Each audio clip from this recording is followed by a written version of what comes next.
There we go. I remembered how to click the correct buttons. We love to see it. You can never know for sure, but we're here on episode 158. So 158. Holy moly. I've that been doing that this a is while. that's a number that That is exists. a large number of episodes. GG. Yes, GG. That's I guess that means that's the end. All right, thanks for coming out now.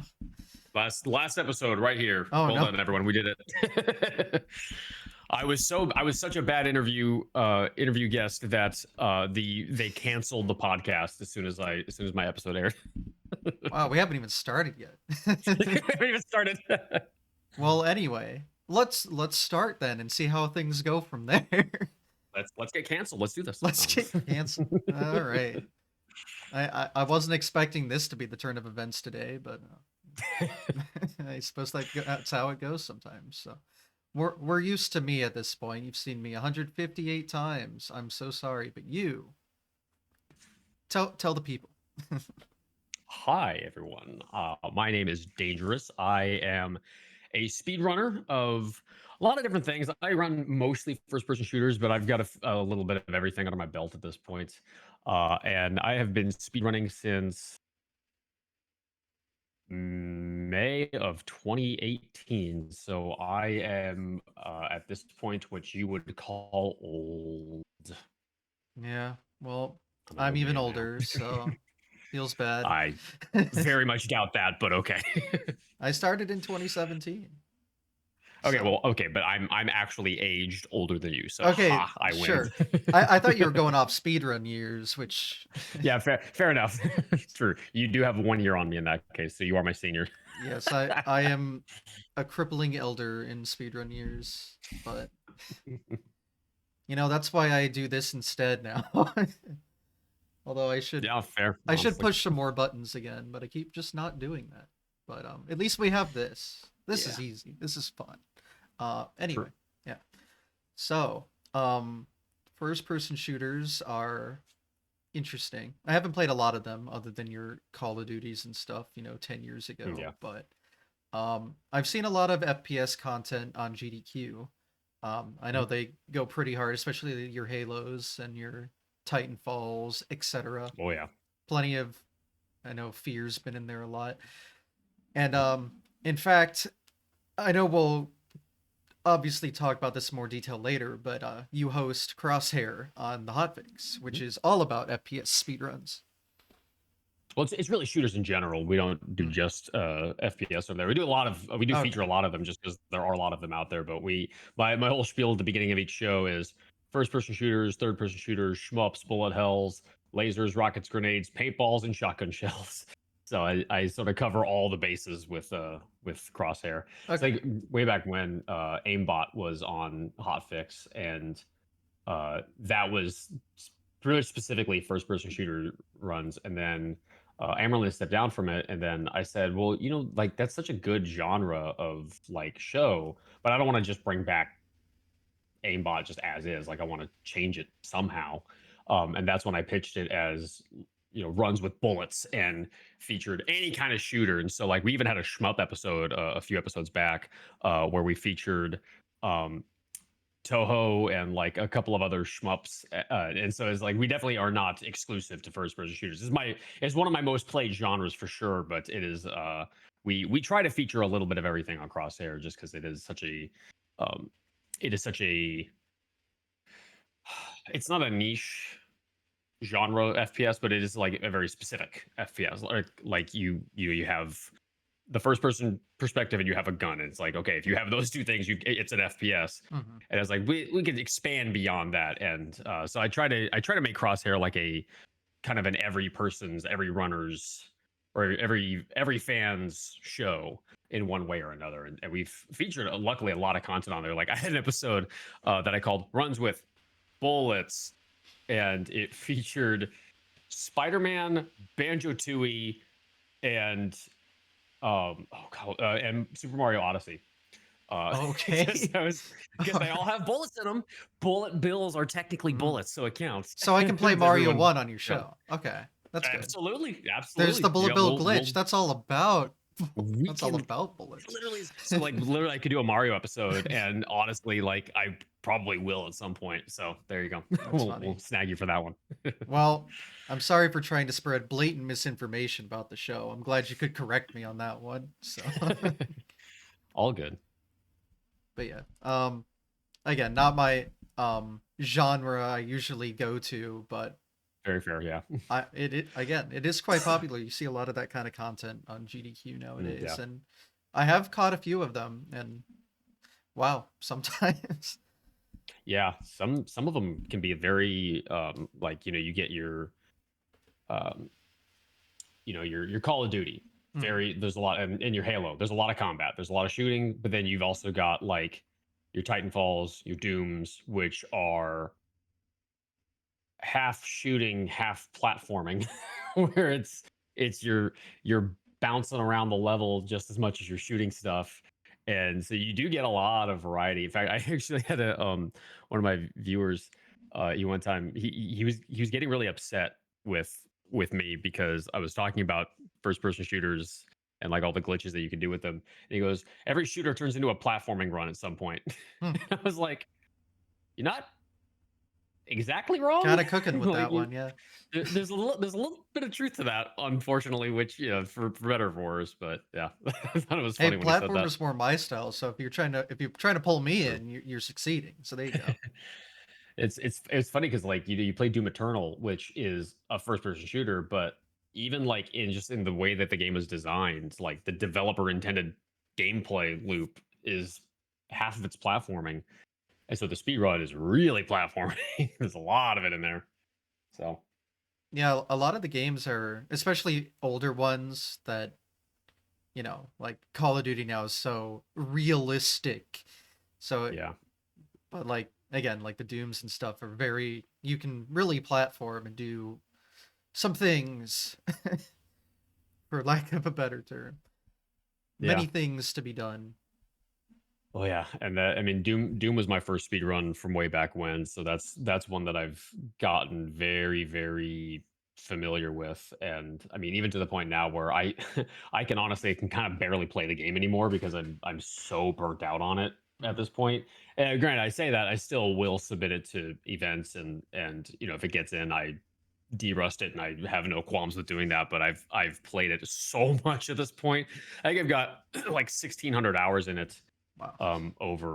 over multiple consoles, and I agree 1,600 hours doesn't sound like a lot to some people that are like I have 5,000 hours in this game, and I don't know how they do that, because if I put 5,000 hours into any game I would lose my mind. I would go actually insane, just like insane asylum crazy, Hmm. from having to like replay the same section over and over. Like I started to get to that point with Doom, and luckily I stepped away from it when I did. Otherwise I would have gone out of my mind. So Well, I don't know what a better segue would be into asking how you got started then, if it sounds like it was with Doom. yeah, it was. So like it was back in 2018. Um, I was playing on was 2018? Yeah, it's 2018. Well, it started back in like 2017. I had played through Doom on my PlayStation 4, Hmm. uh, and I Is that the could not. 2016 one? The 2016 game Doom, yeah, yeah. And I could not beat the game on Ultra Nightmare. I'd beaten on Nightmare dozen times or at least, but I could not beat it on Ultra Nightmare. Ultra Nightmare it's Nightmare difficulty, permadeath, Hmm. and I was working on trying to beat it because I wanted the satisfaction of being able to say I beat the damn thing. And so I started looking up videos on YouTube on like how to beat the game, like how to optimize your build and everything. And I found a runner on there named Bite Me, Bite spelled Byte. He's a programmer for his day job, so he thought that username was really funny, and admittedly, that it is pretty funny. But he was doing these Ultra Nightmare 100% runs on YouTube, and at the time they were like 4 hours long. But he, would collect every data entry. He would upgrade every weapon. He would like completely unlock the suit, and he would kill every demon. Not every demon, but he would like get full combat rating in every mission. And it was like, this is awesome. And so I started leaving comments on his videos like, yo, this is awesome. Thank you for posting this. Like, this is helping me like learn stuff about the run. And then he was like, yeah, dude, for sure. You should come follow me on Twitch because I stream my attempts over there. And I was like, absolutely. What's a Twitch? And so then I went and looked at the website and started watching his streams. And then I was like, I might want to try and do this myself. So I downloaded OBS and I started to stream my own attempts. And so my first few streams were me trying to beat Ultra Nightmare. I finally switched to PC at that point because at some point I was like, I'm not going to beat Ultra Nightmare on PlayStation because I need a mouse. I can't use a joystick for this because you're going to get more granular control of a mouse than an analog stick. And so I switched to PC at that point, and I was trying to just stream my attempts. And it took me from like May until like I think August, and I finally August or October or something like that, and I finally beat the damn thing on Ultra Nightmare, streamed it live, and he comes to me and he goes, cool. Now you need to do 100% Ultra Nightmare. And I was like, oh God, all right, fine. I'll start doing that. So I started working on that. And eventually this is gonna sound so manipulative because it kind of was what he did. I finally beat it on Ultra Nightmare. Or beat 100% Ultra Nightmare, excuse me. Like did the kind of criteria that he was asking, and he goes, okay, we're gonna make a highlight of this. And I was like, okay, I guess. I don't know why, but sure. And he's like walking me through. We're in a Discord call. And he's walking me through how to make a highlight. And he shows me like, okay, you're gonna start it here, you're gonna edit here, and you're gonna like name it and he's like, okay, I need the link to the VOD. And I was like, why do you need that? And then he took the link and he submitted it to the moderators for the Doom leaderboard. And he goes, look, a second person did the run, add it as a category. And I was like, oh, he used me just to get this friggin' run added as a category on the leaderboard, which I was totally fine with, by the way. Like, it wasn't like he was like tricking me or anything like that. I didn't know what he was doing because I didn't know what a leaderboard was. I didn't really know what speedrunning was at the time. I literally was just going for a clear completion, and they retimed it RTA and posted it. And then from there, I kind of started getting a little bit more involved with the community and kind of following what was going on. And you kind of became a little bit more prominent in the community. And then when Doom Eternal released, they brought me on as a moderator for that. Only stayed on the moderation team very briefly. I think people that have been around for quite a while in speedrunning remember the somewhat of a fiasco that Doom Eternal was at launch because of the what's called slope boosting was a piece of speed tech that is in the 80% run very prominently. In fact, it's used in every single level in the 80% run. And there was an issue with being able to rebind the scroll wheel in the menu. The developers were very restrictive of what you could rebind and what you couldn't, but you could override them in the console, which was very simple to do. You just press a button and it opens the console, and you can override whatever keybinds you want. And so you could reset keybinds and do things in certain ways, and it became this big scandal in the community. And I was like part of the moderation team that was like working on this, and it was a huge headache. And that was like at a point in time in my personal life when things were kind of going south, and so I ended up stepping away from moderating that game only a few months after release, but then came back and started moderating for Doom 2016, and I've kind of been there more or less ever since. So yeah, that was like my early days in speedrunning. That was back in 2018. And then 2019, a game called Rage 2 released, which is the sequel to the id Software game Rage from back in 2011. They released the sequel in 2019. The sequel was made by Avalanche Studios, who are the makers of the Just Cause games. I love Just Cause, And it actually. was yeah, I played Just Cause 3. Was not huge on Just Cause just because it was very buggy for me when I played it. But the wingsuit, Oh oh yeah, man, that was cool. The wingsuit was I cool. had It was fun to two fly around. that I did a lot. What always shocked me is Uh, how big they can make their maps. They're Honestly, it is really impressive, and they carried that over into because they made They made Rage 2 on the Apex engine, which is the one that they use for the Just Cause games, Oh, and okay. that engine is kind of optimized for humongous maps Mhm. that are not fully loaded in at all times, but like a lot of the map is loaded in, so you get like a really good draw distance from wherever you're standing, and it's a really good engine for that. And honestly, it made sense because like the id Software engine, the Quake engine, id Tech it was id Tech 4, I think it was Rage. It was id Tech 3 or id Tech 4. Um, Not an engine designed for open world games. And if you play the original Rage, it's open world, but it's not really open world. It's a series of really long hallways that are placed outside. And you get like a couple of open areas, but not really. It's really not an open world game when you really look at kind of how the map is laid out. Rage 2, huge open map. And it released to very mixed reviews. Even I'll admit the game as a casual experience was fine. It was okay, but the speed run is awesome. It's got like there's not a ton of speed tech in it, but like just the playing the game fast is really cool. There's a bunch of different abilities you can get, called arcs, and like there's one where you can like throw a thing, like a little thing on the ground, and it'll like launch you upward. Mm. And so in New Game Plus, we use that to just like boost ourselves around all over the place. It's a lot of fun. It's a really good speed run. And I submitted that to GDQX 2019 and got in. And that was my first time being on the GDQ channel. And then I wasn't back on the channel again for 3 years until finally I got a random message one day from one of the GDQ Hotfix showrunners, who was like, "Hey, do you want to be on my show?" And I said, yes, absolutely. And so that was the first time I got to showcase Doom on Hotfix, and I've shown Doom off 400 billion times on Hotfix since then.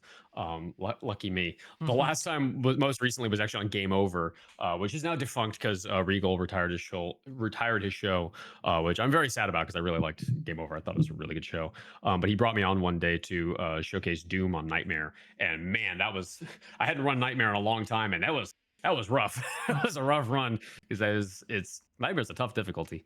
But yeah, that was like Doom and Rage were kind of like my main runs for a long time, and then I did like a couple of short bit, the 2017 Prey. That one's fun because it's less than 10 minutes. It's an RPG that's less than 10 minutes. You don't see that very often. And then I ran the Outer Worlds, the Outer Worlds one.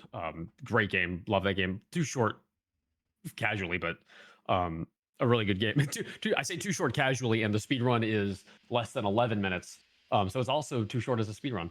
But that I ran that for a bit, and I ran a few other things kind of here and there, and I've sort of expanded my repertoire since then. I've run other stuff as well. Like I ran a little platforming, a 2D platformer called Planet of Lana. Kind of a slow burn kind of game, but and I have no idea why I latched onto that run as much as I did. But I really enjoyed running it. It was a fun little game. It's a cute little game. I actually showed it on Legally Cute before that show became defunct as well. Back in like 2023, I think it was. So a little while ago now. And run a few other things as well. It's mostly shooters, but I try to run a little bit of everything. I eventually want to have like other run like I want to eventually have like a Souls game and like a Spyro game and like a lot of different things that in a lot of different genres. Maybe a Mario game if I can ever switch setup thing going over here. Now that I live with somebody who has capture cards, I can maybe get away with doing that because I never had a capture card for all this time. So So you've like exclusively ran PC stuff? yeah, pretty much. I have a couple of different consoles, but I um never really ran anything on them like speedrun wise. And I haven't even really used them so much anymore. The last time I booted up my PlayStation 4 was to play Bloodborne, which I never finished. And before that, I think it was to play Horizon Zero Dawn, Mm. which was a while ago. I think I played that last before Forbidden West came out. So yeah, I don't really play much on it anymore, and mostly if run on PC just because if you need the down patch, which we often do in the games that I run. So you Yeah. know, So the GDQX run you mentioned, was that your first like Mhm. marathon run ever, or just first I GDQ? believe so. I believe it was the first marathon run I ever did because it was because I remember the first online marathon I did was called I can never say the name of this marathon. War Warwick speedruns. It Mm. was this is the University of Warwick. So hard to say that. Out in Great Britain, they they had like a little in-person marathon that they did at their university, and COVID hit. We're all in lockdown. They were like, "Oh, we can do this online now," and so they brought in other people from like other countries, and so they brought me in, and I I don't want to say this in like a braggy way or anything like that because I really don't like sounding braggy. I feel icky whenever I kind of have to say something that sounds like it. But apparently, I was like one of the fan favorites for theirs, so they like had Mm. asked me to come back the following event, and so I ran for them for a few events, and then leadership changed hands, and there was a whole thing with that. So I haven't really done that since then. But that was my first like online marathon showcase, and I showcased Doom for that one. But yeah, the GDQX 2019 run was my first like marathon showcase thing, and it was it was a bit of a disaster because the so I don't want to blast developers here because I know developers have a tough job making games, and I know it's a tough job. But the developers for Rage 2 had patched the game 24 hours before I ran it at GDQX, and they patched some things that were done in the speed run. And so when they didn't work, I was like, what? And made me look kind of like an idiot, like that didn't know what I was doing. Even though I did, it was the game was patched now. And so it kind of made me look bad. And yeah, eventually we kind of recovered everything and it all kind of worked out in the long run. But it was a bit of a disaster run because of that, because they just decided, hey, we're going to patch. There's a fight in the game where these they're called Abaddon Crushers.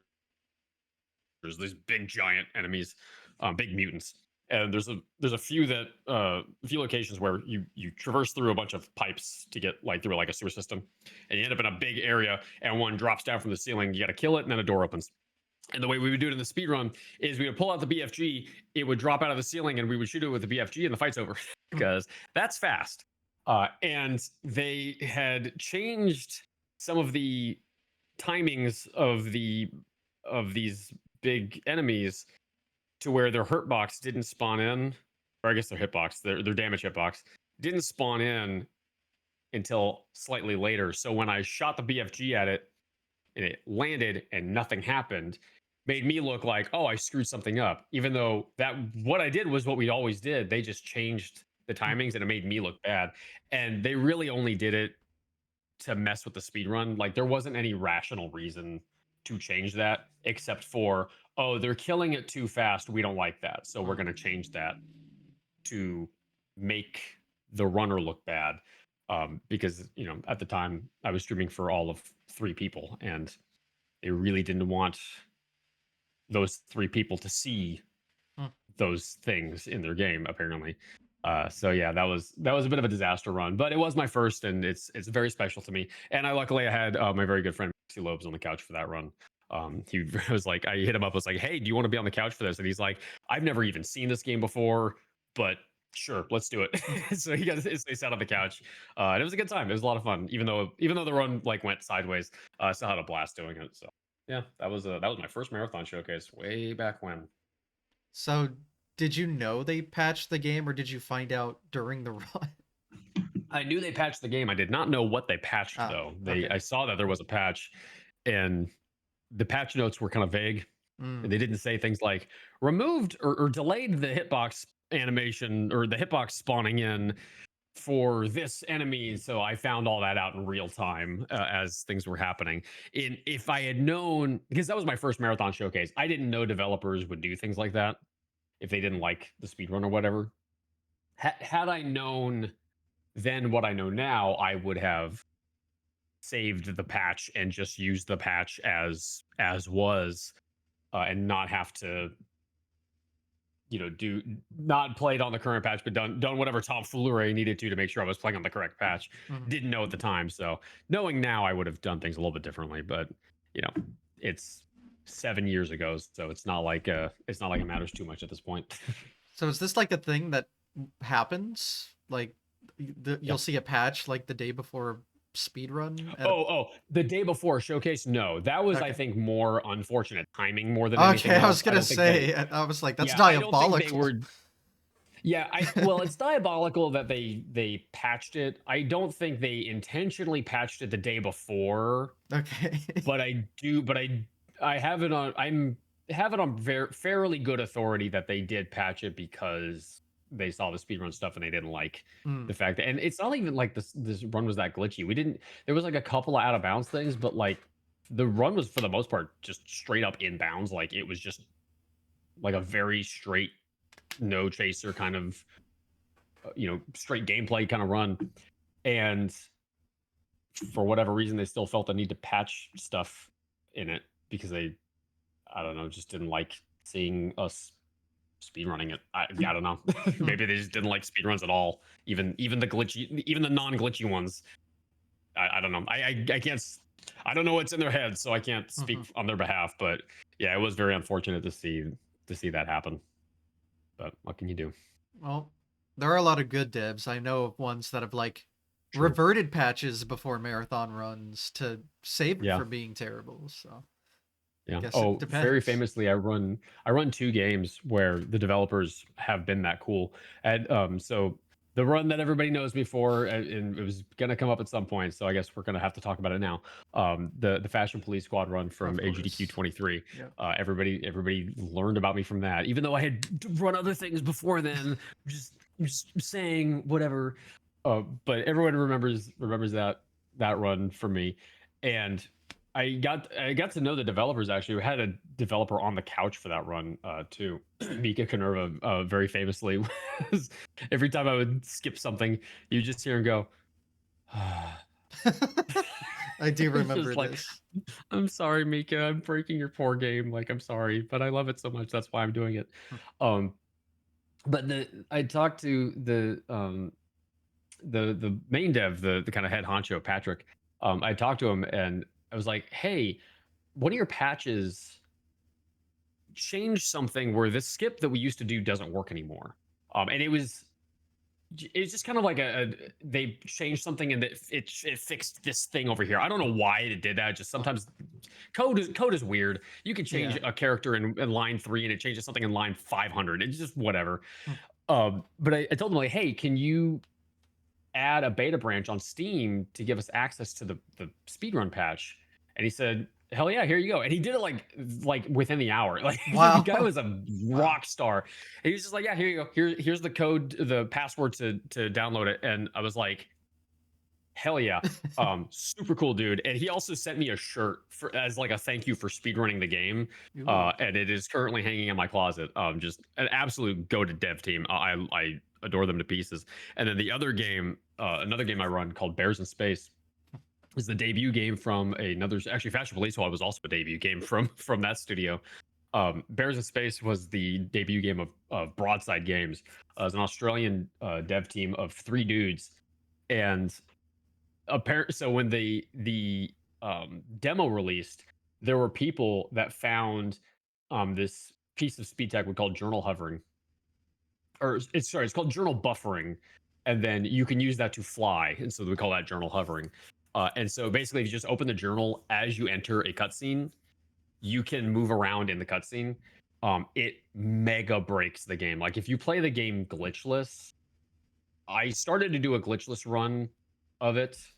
I think I hit like over 3 hours and I still had like 5 levels left and I mercy killed it at that point. I was like, this is way too Mm, long. um, Playing it with journal buffering brings it down to under an hour, brings it down to almost under 50 minutes.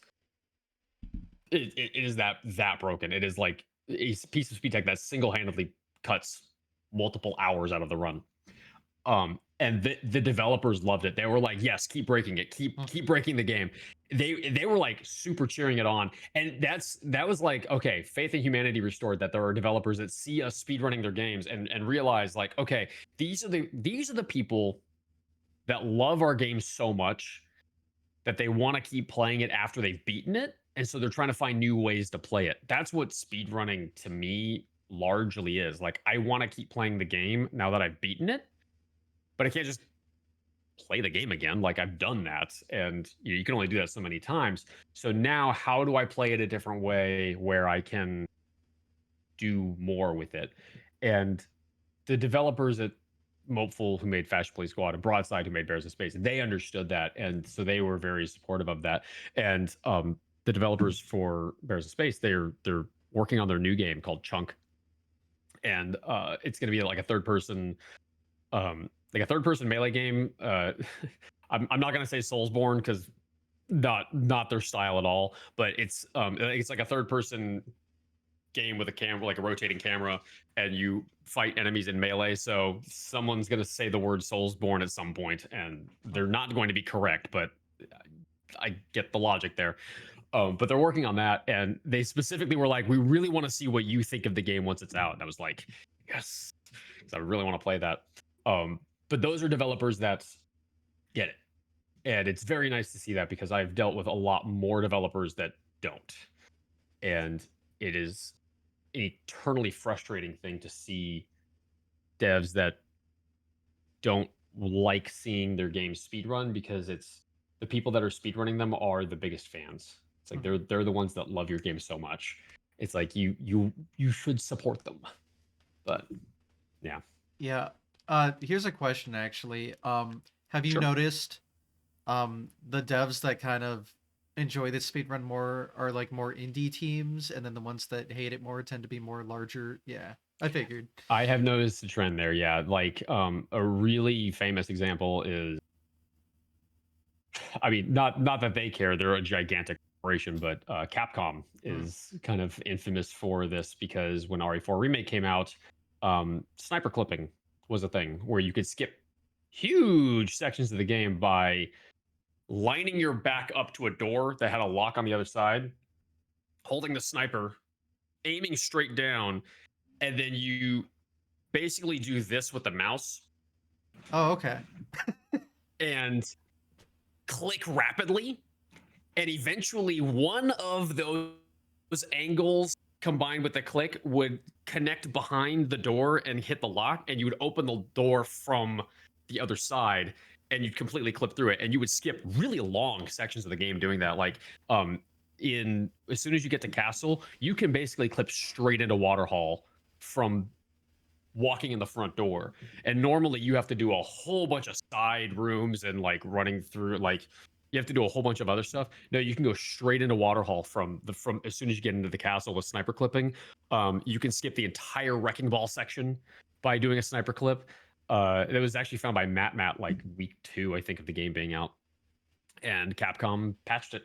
Mm. It was like their very first patch. They said fixed a glitch where players could clip through doors by using the sniper rifle, and they figured out a way to do it now where you can do it without um having to like spin Mm-hmm. your mouse around like that, like erratic movement like that. I don't know exactly how they do it now. I haven't run the game in a while, but that was kind of a famous example of, we don't like the thing that you're doing, so we're going to patch it out, from a big corporation.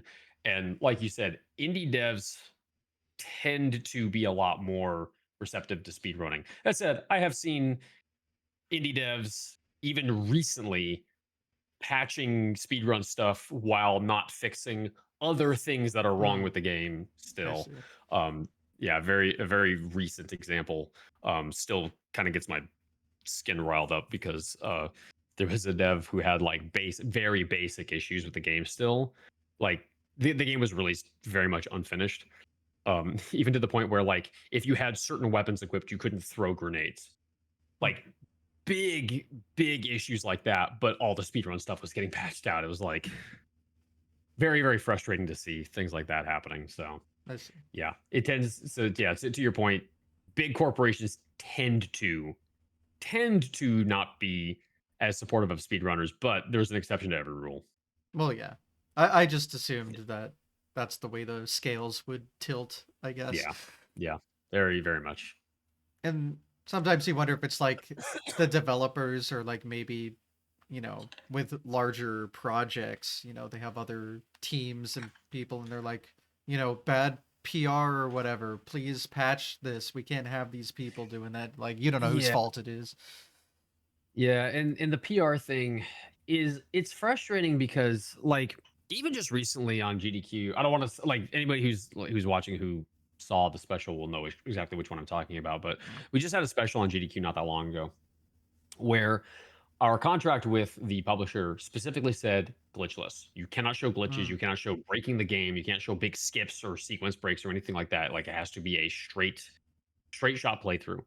And they asked me to host it, and so that was like a contract deliverable for us, and so I said okay, I will adhere to that, even though I personally did not agree with what they were saying, which was basically if you show glitches you're going to show the game in a bad light. Mm-hmm.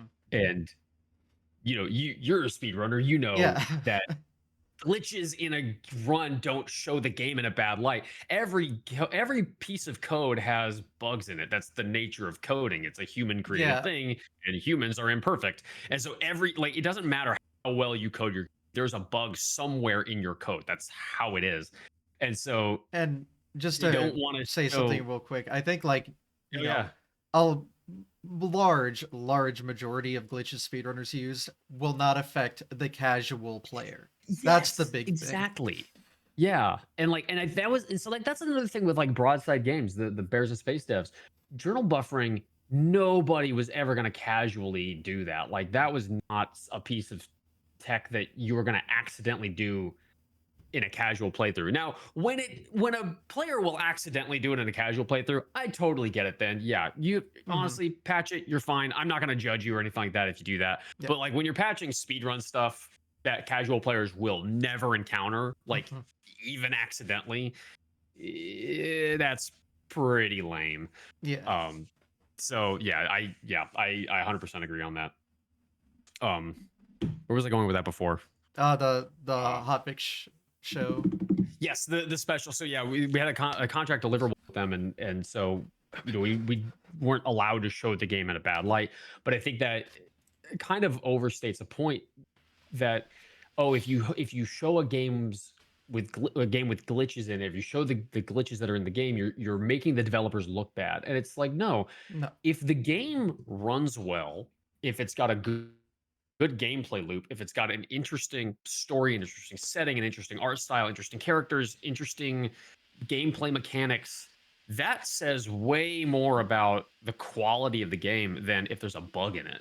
Like Bears in Space is a great example. It is a game with a huge piece of like a huge glitch in it. You got 3 hours out of the speed run with this one piece of speed tech, and yet the game is a joke every 10 seconds. The combat loop is awesome.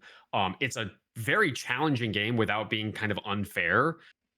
It's a really, really well designed game and a very well executed game. And the art style, it's kind of like that silly, cartoony, 3D art style that is kind of become very common with a lot of kind of silly games nowadays. Mm-hmm. And it's just a really good game overall. Like I would whether you want to speedrun it or not, just because like I will admit it's a little bit long for what it is. Like it's like a 15-hour casual playthrough. It's a pretty long game all on its own. Um, I mean, but you get what you pay for. Like you absolutely get a very good return on your investment if you buy the game and play through it just as a straight playthrough. And then if you speedrun on top of that, it's even better because the speedrun is so different from the casual experience. And so it's like those developers made a really good game. And even though it's got this really big bug in it, the game itself is so good. And I think a lot of developers misalign their point system for that. Like they aim so much more at like, oh, it's only a good game if there's no bugs in it. It's like, no, you need a solid game underneath everything first, Mhm. then worry about the bugs later. And some of them I don't think either they don't understand that or they forget. They Honestly, the they bugs get remind you that so humans made this, and it's more. yeah, honestly, Yeah. yeah, yeah, that's a big part of it. Yeah, it's like they I think they forget that there's you have to have something solid there first to be willing to play the game in the first place. It's like I think people look at Superman 64 Hmm. and laugh at the speed run and go, "Wow, this is a really buggy speed run." I don't think the developers are going, "Man, if only we'd patched some of those bugs out, people might have thought this was a better game." And it's like, "No, no, it's pretty bad all on its own." A little So, bit. yeah, yeah. So, it's like one of my favorite examples of is that one. Hmm. Gotta love just licensed shovelware. God, there was so much good shovelware back then. Like in Superman 64, you had I wouldn't call it shovelware, but the GoldenEye game for N64 was awesome. It was buggy, but it was awesome Mhm. to play. And then you had things like what was the Terminator? There was the Terminator game way back when. God, that was a pile of garbage. And then you have ET. Oh We yeah. all remember the ET game, like the hardest game ever made for no good reason. That So that sure existed. yeah. Hmm. Um, was there anything else about that hotfix showcase, or was that all the points? Um, yeah, I mean that was kind of the whole big points to it was just they wanted to make sure that we I mean they were even like harping on it down to you can't even talk about glitches in the Oh, game. okay. And we're like, okay, we will try to avoid that. And what was funny was we actually had one of the developers on the couch that one of the junior programmers, Kaio, who is actually his username is Shaky Heart. He was actually one of the voices of a character in the game, which was Hmm. it was very weird hearing him do the voice while on the couch. It was like, oh Wow. my god, Tommy, that's so weird to listen to. But he was even watching, and he was like, oh yeah, I'm like excited to see like how the speed run's gonna go, and like I know eventually you're gonna find some glitches and it's gonna be and I was like, oh please don't be one of those devs that like patches things after you see it. But he even brought like he was a developer and he was on the couch and he was talking about the glitches, and I was like, okay, if he's talking about Hmm. them, they can't really get mad at me or the hospital Yeah. managers because we didn't bring it up. The developer brought it up, and luckily, nobody slapped my wrist for that, so I Yeah. think it was fine. But That yeah, that helps my was theory that it was more of a publisher thing instead of a developer thing, though. yeah, and granted, there were things in the demo for that game that were patched in the full release, which makes me think that the developer does have some opinions about speedruns. Fair. But there is probably something to the publisher had more to say there, and I think the developer and the publisher have some overlap, so there might Mhm. be something to that as well. But I'm a little bit speculating in that one. I don't I think know for we're all sure how that whole speculating. None of us have any idea what's going on, a little bit, yeah, yeah. but it's fun to theory craft, I guess. You never know. Yeah, it is. Um, well, I guess since you were talking about like hotfix stuff, you can bring up how your show began and how that's gone since. Oh yeah, yeah. So yeah, I talked a little bit about like I wanted to kind of bring back not bring back aimbot, but like resurrect the idea of having shooter runs featured, but then like expand it to have multiple different genres. And I've tried to I've tried to make Crosshair kind of its own footprint. Like I didn't want it to just be aimbot again. I joked about that way back when, but really I wanted Crosshair to kind of be its own thing. And it was always going to get compared to aimbot just given the nature of what it is. But I'd like to think that I managed to keep it somewhat its own thing as much as I could. Um, Spiritual successor. yeah, spiritual success is a good way to look at it. But even even that maybe just like tying it a little bit too closely. I did want it to be a separate, unique, individual thing that wasn't overlapped with aimbot as much as I can help it. The fact that it was going to always be a little bit like that. And so, like, in fact, like one of the earliest episodes I wanted to do was I wanted to do up episode like 5 or 6, and I could not book talent for. I could Mm, not find any because there's not that many shmup runners. yeah. There's I married one of them, but Yep. she's like one of the only ones I know of. And so it took me almost a year, I think actually a little bit over a year, to book the talent required to kind of have to make a full episode. And I think I had one of the runners actually ran 2 different games because we had some scheduling issues come up partway through setting that whole show up. But yeah, it took like a year to get the talent necessary to have a shmup episode. And so I was sort of like forced into showcasing more first person shooters and third person shooters than anything else because it was like I can't get other genres. Like nobody runs these other things. And uh it was a little bit unfortunate that that's how it worked, but I did get to show off a lot of my favorite games.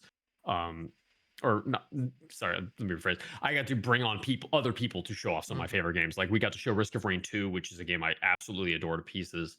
Probably my second favorite, most favorited roguelite like of all time.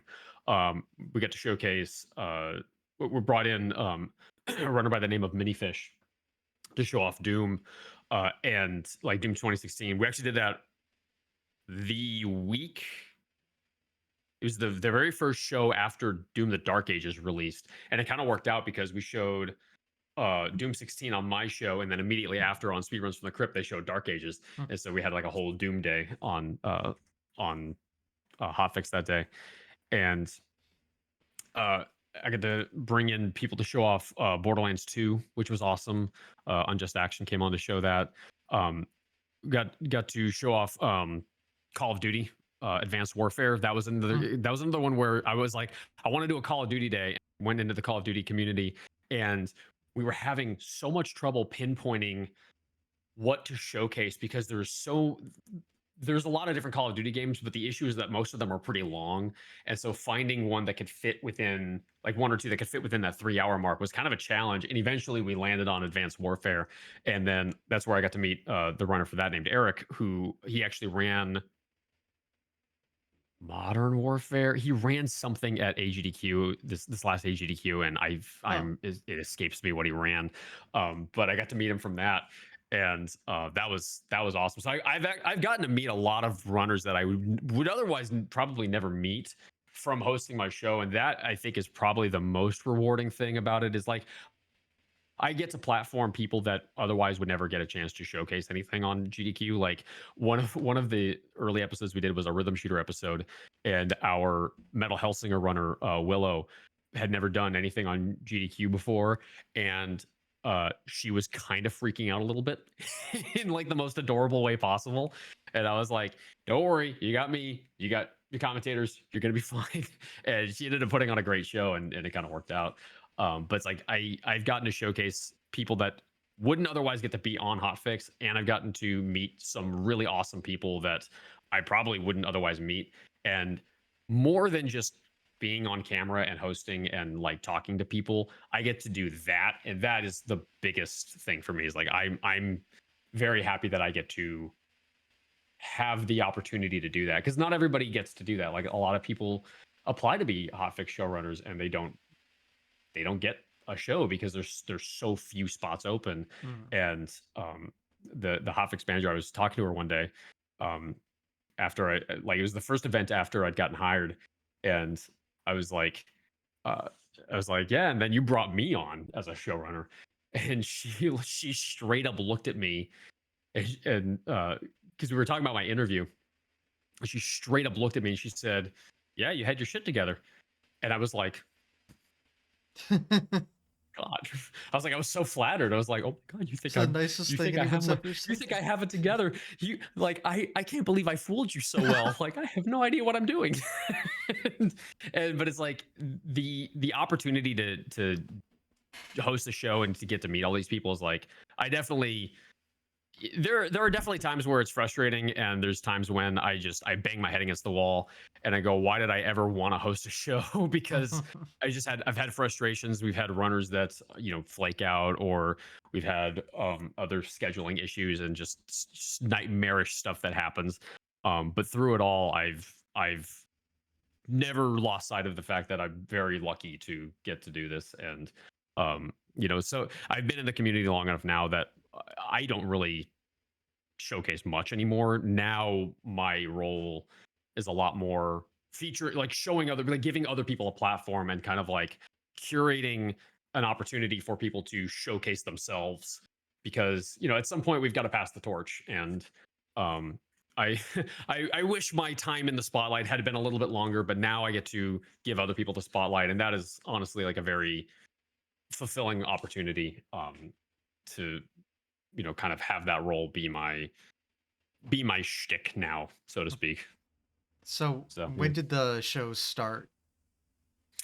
First episode was November 20th, 2024. I think November 20th. I think it was right around then. And episode one was it was so funny because I'd gotten the email. It was like, so my old job before I moved 2 time zones. I used to be a teacher, and it was so funny. I got an email 5 minutes before class started, that said, "Congratulations, we've accepted your hotfix show pitch." Huh. And the first thing I said was, um, exact spelling required there. Mhm. And then the second thing I said was Mass Effect. I was like, I wanted the first run that I showed on Crosshair to be Mass Effect. I don't know why specifically Mass Effect. I don't know like what it was that exactly made my brain go Mass Effect. But the very first thing I thought, like the first game that popped into my head was Mass Effect. I was like, we're gonna show Mass Effect as like the first run. And we got Mike Wave to be the inaugural run of Crosshair, and he ran Mass Effect 2 any%, or Mass Effect 2 new game, excuse me. And um, and it was an awesome run. Like Mike is a absolute masterclass in performance and commentary. Like that guy's just pitch perfect.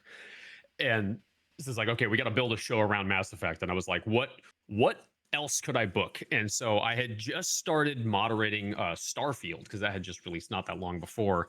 And I talked to the runner for that game, and he was down to come show off the deal, because it was the DLC had just released. And so we had the DLC run was like just getting hammered out and was like almost ready to showcase. And I was like, what else can we do? And I was like, Mass Effect, Starfield, space. Huh. And so I booked Fallout 3, project Mothership Zeta, Mhm. and what was the other ones? Other space themed runs that now I'm blanking on what they were, but we did like a whole space themed episode, and that was episode one. And it was the first episode, so it's got a little special place in my heart Episode for that one reason was alone. out of this world. It, Hey! I'm so it was sorry. out of this world. No, that was honestly, I never thought of that until you Really? said it. So now, Really? now Okay. I'm kind of regretting that I never pitched that during the show, but that's also like a year and a half ago now. So, Maybe I should apply to be but a yeah, that was showrunner now. episode. Honestly, like, you probably could. Mm. If you come up with a good pitch, they put in applications for new shows somewhat frequently, because we've had a few showrunners who've just decided to take a step back, um, and make room for new ones. So yeah, if anybody out there Mhm. is interested in being a Hotfix showrunner, new opportunities open all the time. So start refining your pitches, and maybe they'll take one. But yeah, and then one of my other favorites was episode 2, because one of my regulars on my channel, Unnatural 20, had I had said like, oh yeah, we should do like a whole boomer shooter episode Mm. on hotfix. This is before I was a showrunner. This was like a year before. I was like, they should do like a boomer shooter special, just boomer shooter runs. Boomer shooters being like retro shooters, things that look kind of like Doom. Fashion Police Squad's a good example of a retro shooter, a boomer shooter. And Unnatural in my chat Right, and you could call it "Okay, Boomer Shooters."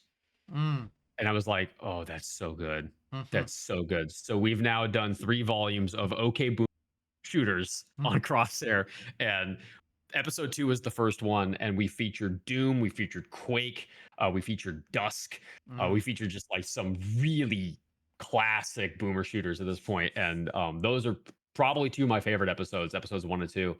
1, just because it was the first one, and 2, because I'm really proud of that run of show. Like, we had Duke Nukem 3D in there, and that one we hadn't seen Duke Nukem 3D on Hotfix in several years. Like, nobody had been running it.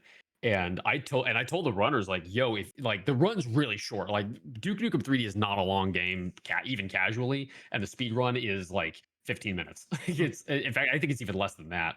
And so told them, like, yo, if you want to do a glitch showcase, curate a glitch showcase for us, and you could do it afterward. And they totally did, and they showed some really goofy stuff in that. And so I that was like our first glitch showcase on the show. And there was just some really fun stuff in those first 2 episodes. And then it was all downhill from there. Hmm. Kidding, of Well, course, all but right then. But obviously, it's been running ever since, over a year now. yeah, So, yeah, and then yeah, almost a year and a half. I guess because all their shows are like every other week, right? Like once every 2 weeks. Yeah, every other week. All right. So, and that's been consistent for your show since it started, I assume. Yeah. So all the weekday shows are. Whoops! I just pulled my earbuds out. Whoopsie.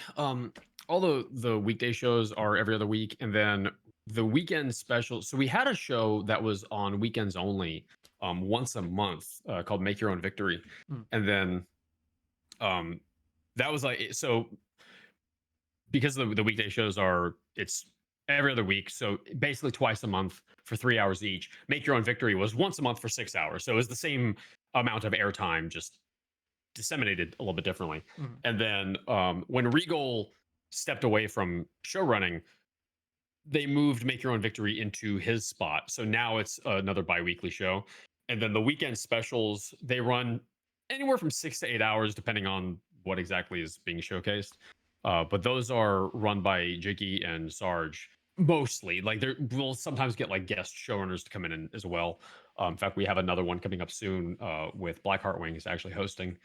So it's like we have other people kind of come in once in a while, but Jiggy and Sarge showcase a lot of the weekend special stuff, and that's just kind of like, we need a show to fill in here. So what do you want to show?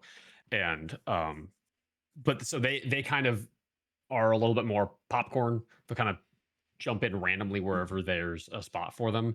But all of the weekday shows are consistently like it's every other week, unless like showrunner cancels or something like that. Like, they take a week off. Like, this coming week, Hidden Heroes is not showing because I guess Anarchy can't host it for whatever reason. I don't know why, but Anarchy's not going to be there. So Express Lane is going to go for 6 hours. Mm. So they have a full 6 hour show, which is going to be it's a full show of UFO 50, 6 hours of UFO 50. So it's gonna be a wild show. They're gonna have a race in there. There's gonna be some fun stuff for that one. So yeah, it's it's usually twice a week, or twice a week, every other week, for 3 hours each, mostly. Mhm. Yeah. I just realized that now you have, or I don't know how long you two have been living together, but you have two showrunners in the same household, so that's got to be Yeah. fun. It was so funny because she and I got together at SGDQ 23, and then and that was at the end of that was the one that aired, like, it happened like a month early, Yeah, yeah. or like earlier than it normally did. It was like the end, beginning of And it also went and the till only like reason. 6 a.m. on the finale day. I Yeah, remember, oh I was god, there. that was a whole thing. But yeah, that was the one that was like a month early, because the normal time that we would have been there, there was the hotel was booked already, because there was this little indie music artist who's going to be there. I think her name was Taylor Swift, I Oh, think, okay. I see. was going to be in town. Mm. And so that's the reason why they had it a week or a month early, because they didn't want to compete with this little indie artist named Taylor Swift I see. for hotel space. So I did not know this. um So yeah, fun yeah, fact. that was the reason, why that was such a weird year for SGDQ. But the following July, so she and I had been dating for like a month and a half, 2 months at this point, and they had opened up applications for Hotfix showrunners, and I had applied Mhm. and she had applied, and they said no to me because I had a different pitch than what Crosshair was at the time. I had a pitch that, in hindsight, was actually not a very good pitch, Mm. so totally understandable why they didn't take it. But then she got hired. They brought her on as a showrunner, and so And and Express to this Lane's been day going she's on a only had while then. Wow. she it's been going on for 3 years, and she's only ever had me on one episode, only one, by the way, just saying, just whatever, what, I don't like want to we're start the married or divorce anything. already. um I mean, I know we're speedrunners, but goddamn, dude. oh, don't you worry, I'm gonna be the one to do that. But she started hosting the show, and she didn't really tell me a lot of what was going on behind the scenes with it, until I just heard a door slam. um Hi. I love you. I love you We have a too. special guest. Debating though. Hi, by the way. She says hi. He says hi. Um, but yeah, so she didn't really tell me a lot of what was going on behind the scenes at the time. And then a year, some change later, that's when the next set of applications opened up, and I applied, and that's when I got it. And so then we were joking that I was like, "Oh, we're the first hotfix showrunner couple." And then suddenly I got corrected because apparently we were like the third or fourth, Oh my because god. Au- Author Blues and Sky Bills. They're Author both Blues used to host a showrunners? show on Hotfix. Yeah, so What? Author Blues. So Sky's still hosting a show. Yeah, Sky I actually at one knew point about had two shows. Skies. Yeah. Yeah, but Author apparently was a host a while ago. He hosted. I forget. I think he was one of the weekend showrunners, who Oh. hosted just like kind of like the weekend specials. So basically, Sarge and Jiggy's role now. Mm. That was his gig way back when. And then once upon a time, Court and Akko were Mm. also both Hotfix showrunner hosts. Okay. So yeah, so I was like, oh yeah, we're the first Hotfix showrunner couple, and then no, Not even that close. mantle had been claimed already. So, but still, I think we're the first married couple, or at least I don't know if Author and Sky were married when Author was still hosting. So I don't know. I'm gonna plant my flag on that one, and then someone can take it out if I'm wrong. Well, there you go. I guess. Yeah, we've got two Hotfix showrunners living in the same house, and um that is 80% of our conversations is Mm. Hotfix. That's not true. It's a much smaller portion than that. But yeah, we do a lot of like, what do you think about doing this for an episode? Oh, that's a good idea. We should do that. And so we pitch ideas back and forth over dinner sometimes. I mean, that's fun. Yeah. At least a common interest. Yeah, and I mean that was kind of what brought us together in the first place. The story of how we met actually is really funny because she doesn't remember when we met. Okay. So I was a host for a marathon called No Holidays Allowed. It was the holiday version of No Glitches Allowed, Mm. and she was doing a Final Fantasy IV Free Enterprise randomizer race against another runner, and they were racing, and they had me hosting for that one.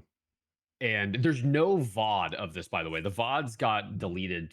I don't remember why, but there was like some reason why the VODs got deleted. Mm. And so there's no documented proof of this. The VOD is lost to the ether. But I had hosted this, and then that's how I knew of her. And then she, I guess, just did not register me even as her host for this run. And there were some other reasons why she wasn't paying attention that I'm not really going to go into. But um, the following the following SGDQ is where we met and we got together. And then like a little while later, I was like, oh yeah, like when I hosted your run for No Holidays Allowed. And she goes, huh? I said, I hosted your run. She goes, you did? I was like, Uh-oh. yeah. she's like, I don't remember this. And there was no VOD. So I was like trying to find like, how do I prove this? And I eventually found the production schedule for it. It was buried somewhere, but I found the production schedule and I pulled it up and I said, ha. And it had me as her host and her as the runner. And I was like, we met 6 months before you even remembered we met. And I still to this day hold that over her head because she totally forgot that we had met before then. All right. So So yeah, this fun- is how fun little story marriage about is, I see. that's how marriage is, apparently. Good to know. So when does your show air? Every other Wednesday at 7 p.m. Eastern. That is current as at the time of recording. There's shows sometimes get shifted around. As of this upcoming season, that is still the time that the show is going to be, but future seasons they might move it to a different day. Hard to say exactly. They moved me to when they moved me because my show actually replaced Challenger Approaching, the show that ADEF hosted. Because it was Challenger Approaching followed by Speedruns from the Crypt, and then I took over that spot. So now it's Crosshair followed by from Crypt, which is actually like a really good pairing because shooter runs and horror runs tend to overlap in a lot of cases. Fear is a good example. I thought ADEF did a and- PB Precipice. Did he do two things? Oh yeah, so PD Precipice was like a pop-up special. They did it a Oh. couple of times, but it wasn't like a recurring show. There was Oh, another okay. yeah, it was another one called What's Faster. Same Mm. thing. They did like 3 or 4 episodes of that one. Yeah, that was where they like would two different speedrun games two are raced. different things. Yeah. Yeah, I they would remember race that two one. different things. Like there was one episode where it was Overcooked versus Richard actually baking muffins in his house or cookies or something in his house. That's awesome. Like, what's What? faster, game baking or real life baking? Which is a really funny one. But yeah, so PB Precipice was a kind of a pop-up episode that he would host kind of like on the weekends when there was like no other shows to be done. He was like, okay, let's do an episode of PB Precipice. But yeah, Challenger Approaching was his recurring show that he did for a really long time before he stepped back from it. I was on a PB Precipice one, so that's why I remember that. Oh, were one. you? Nice. Yes. What were you Although, running? funnily enough, he wasn't available, so Kiara took over for him. But oh, that's funny. Yeah, Kiara's still a showrunner. She's still hosting Game Masters. Yes, I've been on Game Masters as well. I was actually on Game Masters in like 2019 or 2020. Oh wow! I know. Wait, Game Masters have been going that long? Holy moly! I think so. I remember it weird to think about. Because hotfixes used to have an older layout that was like blue and red, if you know what I'm talking about. And they all like shared the same layout. It was back in that era. It was probably around the COVID. Wow. Like COVID just starting. So maybe 2020. The early COVID era. Yeah. No, I remember specifically because it was a Game Masters based around SGDQ 2020. Richard was hosting. I remember this. Oh.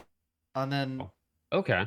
Ray had Mario Runners on for something else, but I don't remember what. Yeah, that was I think the time when Ray was still hosting Community Spotlight. Oh, it must have been a Community Spotlight. It was probably that. Well, it could have been Kiara hosting Game Masters, but yeah, Community Spotlight wrapped, I think, not terribly long after that. I think it ran for like maybe another 6 months or so. Okay. And then I think they retired the show because they wanted to make room for other shows. Something like that. I wasn't around for Hotfix back then. I mean, that was at that point I had done commentary on one Hotfix run on Community Spotlight, and that was all I really knew about it. So I didn't have a wide depth of knowledge on or I guess deep depth of knowledge on what happened on Hotfix back then. My knowledge started in 2022 when I did my first Hotfix run. Yeah. Fair. But yeah, I remember a little bit of like 2020, even 2019 era hotfix stuff, community spotlights and stuff. But yeah, I was on Game Masters back when Richard hosted it, and then I was on it when Kira hosted it once. Oh, that's right. That was one that was Kira took over at one point down the road. Yeah, that's right. Yeah. Yeah. So I'm familiar a little bit with the hotfix stuff, but you know more about that era than I do, at least. Yeah, I mean, I don't know too much. I just know like what I was involved with, which wasn't a ton back then. But but I don't know. As the first things I got to like do on for like GDQ, it obviously I remember it a little more. Yeah, So yeah. good times for sure. It feels like so. It feels like recent, but like you think about like how long ago that actually was. And I was like, man, that was like an entire era ago. Like that was before the Twitch boom happened at Yeah, the that was beginning of the back when I pandemic. was Was still like, good at video games. Great times. I actually had yeah, like right. records back then. It was That was good. back when I had short hair. I can't imagine a time like that personally, but so Yeah, well, your show's still going strong, obviously. Um, I'd like to think so. they haven't canned They it just yet, renewed so it there for you go. Yeah, yeah. right. They So just renewed it for 2 more seasons. So they're not getting rid of me yet. They'll have to push me out the door, kicking and screaming. do you have any well, I don't know how leaky you can be, but any good ideas you have cooking? Oh, I mean, if it's my show, I can talk about all I Oh, okay, want. fantastic. I wasn't sure how that worked. I can't. Yeah, I can't talk about other people's shows. Like I can't talk about Express Lane because that's I don't have authority on that one. But I can talk about anything for the show. Yeah, it's Well, there we actually go. so one of my early episodes. This is going to be episode 3. It didn't end up happening, but episode 3 was it aired on December 23rd of 2024. If I'm remembering my dates correctly. And I wanted so badly to do a Die Hard episode of Mm. just Die Hard games. And Die Hard I NES, could, baby. What a great speed run. yes, That whole Die 2 minute Hard run, any dude. on the NES, Nakatomi Plaza with PMC Trilogy, the Die Hard racing game, There's a racing game. and there's a Die Hard racing Oh my game, and god. it's like a rail shooter. It's hot garbage, but it's so funny to watch. And I was like, I was absolutely heart set on hosting this episode of Die Hard, and I could not book the talent for it. Like PMC Trilogy was a goat, and he was like, absolutely, I'll do it. And I was like, cool, I'll let you know when I get the other talent for it. And I could not book other talent. Like nobody was running the NES Die Hard. Like nobody had run it in years. The runner that I was gonna get to run the Die Hard racing game, he's in the UK, and he was like, yeah, that's a little bit too late for me. I don't know if I can do that. And I was like, and I had to can that idea, and I'm still to this day I'm still heartbroken because I really wanted to do that episode, and I figured I was like gonna do it for this last Christmas episode, and I was like, I don't know if I'm gonna be able to book talent because like if I didn't have talent back then, I don't know if I'd be able to book talent now, and so that might be an episode that just never comes to fruition. But then so because I couldn't book talent for it, I was like, okay, I need to pivot. What's another Christmas game with guns and bullets in it? And it was like Parasite Eve. And so that Oh was my god.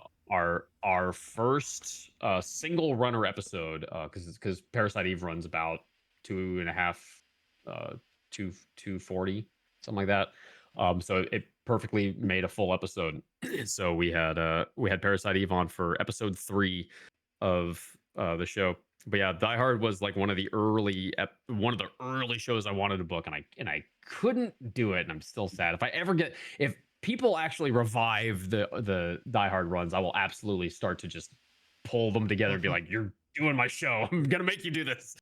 Uh, but yeah, I've had some other ideas for shows that I wanted to do in the past. We did a weekend special back in say August or September of last year. This was like very shortly after Resident Evil Requiem had a new trailer drop. It was either they had a trailer drop or the game had just been announced or something. And they had asked me actually to host a weekend special. They're like, we need a special hosted. Do you want to host it? And I said, sure. And so I started pulling together Resident Evil runs for that as kind of like a celebrating Requiem's release next year. Let's have all Resident Evil runs, and had a lot of fun with that. So I was like, okay, we're gonna do a Resident Evil episode of Crosshair, and so I booked a bunch of Resident Evil runs, just because I had so much fun hosting the weekend special for it. So that's how that came about.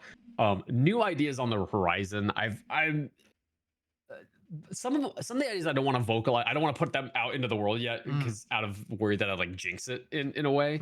But I've got a couple of franchises that I featured previously that I sort of always had in my head as volume 1. I'll put one of them out into the ether just because it is one that I'm trying to cook a little bit in the background. Devil May Cry. We had Devil May Cry. We actually had Devil May Cry 3 on an episode. We had. I'm still so proud of this episode. We had Neon White, Hell of an Office, and Devil May Cry 3. I noticed the theme here. Yeah, we called it the new Divine Comedy. We had an episode. We had a run that was in heaven, a run that was in hell, and Devil May Cry 3 was run on a difficulty called Heaven or Hell, run by that lady. It's the only episode she's ever been on as well. And so we featured Devil May Cry then, and then I was like, we're gonna do a Devil May Cry episode. And so we had the DMC Devil May Cry, as well as it was DMC 1, I think. This was a little while ago, so I might be misremembering exactly what it was, but we had the Ninja Theory DMC, which is kind of universally panned as like not a very good game. It's her favorite, funnily enough. Well, maybe second favorite. But I was like, I want to do another one where I feature more Devil May Cry runs. And at one point I was like, okay, I want to do 1, 2, and 3 back to back. And unfortunately, it's just barely too long to do that. It's the same thing with BioShock. That was another one that I wanted to do 1, 2, and 3, but unfortunately they're just barely too long to fill a full episode without like having to go to the production and be like, hey, can you start your episode half an hour late? And second favorite behind DMC3. I called it. I called it. I knew it was DMC3 was the number one. But yeah, it was it was so I want to show DMC's 1, 2, and 3 back to back, but I'd have to probably negotiate that with Ecdysis and the producers. But I do want to feature Devil May Cry 5 at some point because that run is so flashy and cool and very underrated. Like I feel like people don't give DMC 5 the credit it really deserves. Yeah, that's one. And then another idea I had, unfortunately the run is too long. It's another single episode or single run episode. But I wanted as a halfway joke, halfway serious, I wanted to showcase DK64 100% because his coconut gun. It can fire in spurts. I see. If it shoots you, it's gonna hurt. Yes, I understand. There's fruit, there's feathers, there's peanuts. Those count as bullets as far as I'm concerned. And so I wanted to do to feature that, but it's too long. So if Ecdysis is ever like, hey, I can't do my show this week, and they come to me and they're like, yo, you got 6 hours to play with. What do you want to do? DK64 is going to be on the docket. We're going to showcase 100% for DK64. But yeah, that's another one. So I wanted to do more like silly episodes like that. Because like I remember our Runs with Bullets episode with Odyssey and Banjo-Tooie. It was a cool episode. It was a lot of fun. People kind of memed on the fact that like, oh, it's the shooter show like that shows FPSs and we're showing Spider-Man. And I was like, yeah, but it's funny and it is funny. I am a giant memer, if anything. So I've noticed. We absolutely have the license to do that. And I will absolutely take a meme and make a whole episode out of it. And I have multiple times.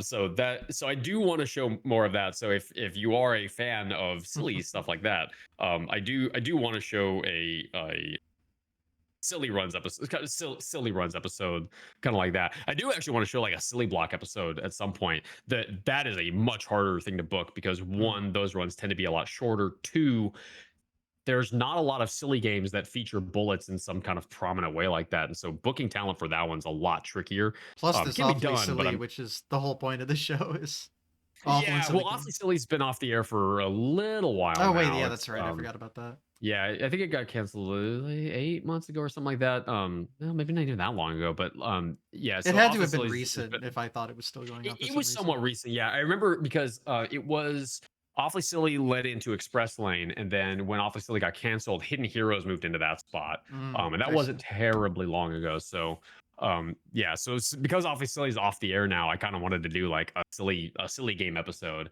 and yeah, yeah, and I bet I could count on my wife to some troops for that one. But yeah. Got it. So those are some of the new ideas that I've got cooking for Crosshair in the future. Some things are planned. Well, then And, instead, since oh yeah, Awfully Silly's off the air, we need more Awfully Silly it's true. things. So, Well, funnily enough, Express Lane has actually kind of helmed that a little bit. She's tried to feature a few more silly things, kind of interspersed throughout in some of her episodes. Yeah, one of the other recent ones off was the Fear franchise. We showed Spheres 1, 2, and mm, 3, and that one was Fear 3 is a bit of a silly. It's not a silly block game, but it is kind of a silly run, mm, because there's it's actually a very technically interesting run because there's some really cool things in it. Like there's very tricky jumps and very like treacherous platforming that happens pretty deep into the run. So if you screw it up, it's like, that's run over. So it's as a viewer, it's like, ooh, is he gonna pull it off? But Fear 3, if you know anything about the Fear franchise, Fear 1 is a classic. Fear 2, a good game, not a great game. Definitely a cooler speed run than a game. Casually, it's okay. It's fine. It's not bad. It's just not great. Fear 3 is hot garbage because it was made by a different studio that just retconned a lot of the material from the first two games and kind of hamstrung it together. And they originally they were not going to make it a co-op game, and they were told by the publisher this needs to be a co-op game because that was kind of the new thing at the time, was like co-op games are like big now. Portal 2 really changed the landscape of gaming for a few years after it released, and everybody wanted to have their co-op game, and so that's why Fear 3 ended up having a co-op element to it. And because the developers originally were like, we don't want to do, they were told you need to do this, mm. and the final result you can tell for that reason. So it's a bit of a silly game, and so I'm thinking like, okay, I may be able to take some of those ideas like Fear 3, like silly games like Fear 3, and make an episode out of that. So we'll have to take a look at some things. There's also some PS1 era stuff that Mm. is going to make for great content if we can pull some of those runs together, because there's some interesting things from the PS1 era. Oh yeah. So no shortage of ideas. So that's good. Oh yeah. Um, Yep, they're gonna keep me on forever. do you do any other work for GDQ? I am a tech checker for GDQ. That's Okay. that's not a prominent part of my job, but Yeah. I do have shifts each week, or I just check people and make sure that their audio is all squared away. It's fairly boring work, but it's Mm. it's easy, and it's very very necessary because we've had multiple situations where people are like, hey, I can't get OBS to open, or things like that, Oh and my we've had to god. like help them get things squared away. So it's important work, even if it's not the most exciting stuff. But yeah, I've tried to get into other things with GDQ, but it's a very impacted company, and there's not a lot of spots for things. And so if whenever there's an opening, I apply for them, but I have just as good of odds as anybody else who doesn't work for the companies. So like, they just had a spot open for this last AGDQ, for a staff position, and I applied and I got used, and went through the whole circuit, but they picked somebody else, and it's like, it's just because I'm staff right now, I don't have like a red carpet golden Mm. ticket to automatically get my odds are as good as anybody else's. So if you're watching and you want to apply for a staff position at GDQ, your odds are just as good as anybody else's. So I mean, that's good. yeah, I'm glad, yeah, equal opportunity for everyone. Love to see yeah. it. Agreed. um, but I guess have we gone over like all of the marathon runs you've done specifically, or like been a part of in some way? Oh, yeah. So we talked about Fashion Police one, Mhm. but there was another one that I did. Is that run that I did at a mainline GDQ event was SGDQ 23. Is actually the only event, the only mainline event I hosted for as well. Mm. But I ran Alpha Prime at that one, and man, that is a run that I wish more people had seen, because we want to talk about silly shooter runs. Alpha Prime is definitely a silly shooter run. It's Alpha Prime was um Black Element. Black Element is the name of the studio. That was their attempt at making a Half-Life clone and not doing a great job of it. It's a cover shooter, but it is incredibly unbalanced, and it's got prop flying in it. So, chair please, as we said in chat, chair please is a meme for a reason, because that's a run where you will grab. I mean, it's usually use chairs, but really you can use any prop that you can pick up. So we use trash cans later in the run because those are a little bit easier to control. But early in the run, we go into like level 2, we jump up a hill, we go into a room, and we kill everything in there, and then we're supposed to open a door and then proceed forward from there. But that's not what we do. Instead, we grab a chair, we go back outside, we put the chair underneath us, and then we let go of it, and the chair merges into us, and then we fly.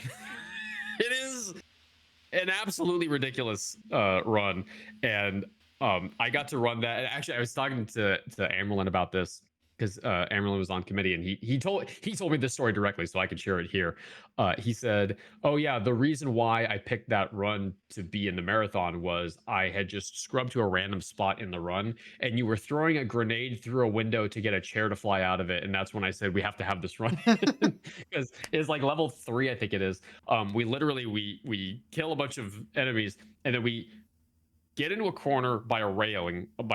We crouch, we aim at a pixel on a wall, and we throw a grenade through a window, and that grenade will blow up and throw a chair out the window, and then we take that chair and we shove it into us, and then we fly out of the level. It is one of those runs that's like there's not a lot of combat where you beat things.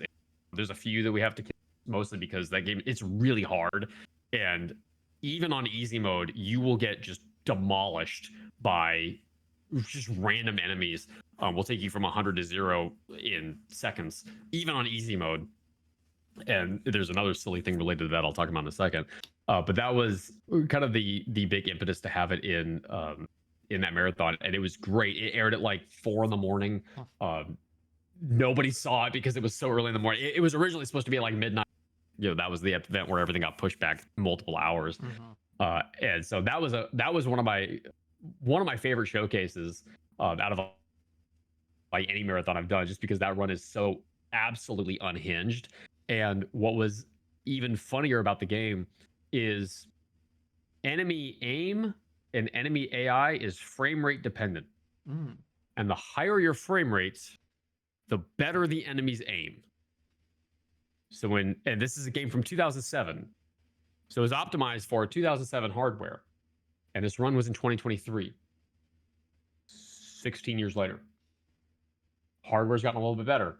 So if you don't cap your frame rate, that game can run at 800 FPS. And then you just get insta-sniped by everything. And so we actually have to cap our frame rate in that game to keep from getting insta-demolished, because that's the kind of game it is. It is another one of those very, very silly ones. But yeah, Alpha Prime was my other main, and I haven't had the opportunity to showcase another game in a mainline event yet. Maybe soon, hopefully. But that was a great one as well. That I wish more people had seen, and just the fact that it was up at like 4 in the morning was really unfortunate. More. Yeah. Yeah. That was an event for sure.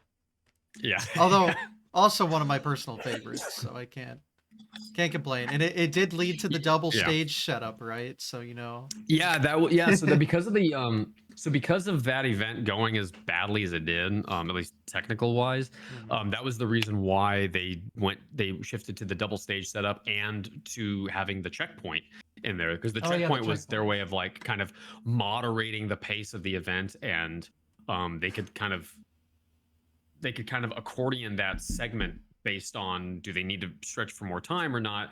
And that's why that event, the following event, AGDQ 24, they added every single backup run except for one. There was one Really? backup run that didn't get added to the schedule. Yeah, they Wow. added, and I felt really bad for the one backup didn't get their run in. Like that poor person, like everybody else got to have their backup run in. Why didn't I get mine? Like I felt so, I don't know who it was, but I felt so bad for them Yeah. because they featured every other backup run got re-added to the schedule because it went so much more smoothly because of those two changes. Mhm. And it was just because S23 was such a dumpster fire from a technical standpoint because they like the online runs admittedly were they had technical issues with the online runs that just made everything go belly up. Yeah. So from a technical perspective, that was a bad event. Just from that side, the runs themselves were awesome, and I have to obligatorily say that is my favorite event because that is the one where I met my wife. So Yeah. if I don't say that's my favorite event, I get put into the doghouse. So I see. Well, it's up there for me for sure. Because that was the yeah, first time I got to do a GDQ run on stage. nice. So big fan of that event actually. That is a very legit reason. Yeah. Yeah. Wow. So you went 6 years without getting to do a mainline event. That's Well, surprising. 'Cause- though SJQ 2022, I was. Do you remember Seth Bling's run with like 4 people? I was one of those 4 people. Like I didn't have a big role in it, and don't. I wasn't even like I didn't even know I was going to be a part of it until like a few days before it happened. It was just like, hey, Oh you want to wow. do this? All you have to do is push buttons, and I was like, okay. But Gotcha. no, I was in SGDQ 2020, but that was an online event. Oh yeah. Yeah, Oh yeah. Okay, that was an online event. Yeah, and that yeah. was the first online event. Hmm. Well, the first mainline one. We had Corona Relief done quick before that, but yeah, that was the first like mainline one. Yeah, I mean, there's Uh, been a lot of like yeah, online events. They've had like when yeah, Harvey release that might have been later, but yeah. Harvey Relief is they've had a lot of relief 24. or Yeah. stuff like even early 2010s, which were all online, I think. Oh yeah. Well, so yeah, the early ones were they were in Mike Uyama's mom's basement. Well, yeah, that was Way back the when. first one, but Yeah. Well, yeah, yeah, but I think they were still in person for a while. Unless yeah, I may have my history wrong, but every yeah. awesome and summer was in person until summer Yes. 2020. Yeah. I don't know Yeah. about the like side stuff, like Yeah, and they didn't have a s- lot of the side stuff back then because I think they yeah, were still getting their footing in. But yeah, there was a few of them. it I was don't just think the there's like ones a for ton of like a documentation on hurricane, them. a sudden hurricane, or Yeah. sudden some sort Yeah. of relief effort. I assume they were all online, but I guess I'm not entirely sure. I wasn't around back then. So But I think most of them were, yeah, yeah, but they didn't. I don't think they had a ton of those events back then. no, Anyway, so there weren't a lot of them. yeah, Luckily, hurricanes don't happen like 3 times a year or anything, so that's good. thank goodness. I know. Imagine. So yeah, I see why there wouldn't have been a lot of those, but yeah. So all the mainline events were in person up until the first COVID one, and that was the one I got in. So Nice. yeah. Yeah. Yeah, and I remember Corona Relief Done Quick, the one they did Mhm. right before that was their kind of like testing grounds of okay, can we do an online can we do this online?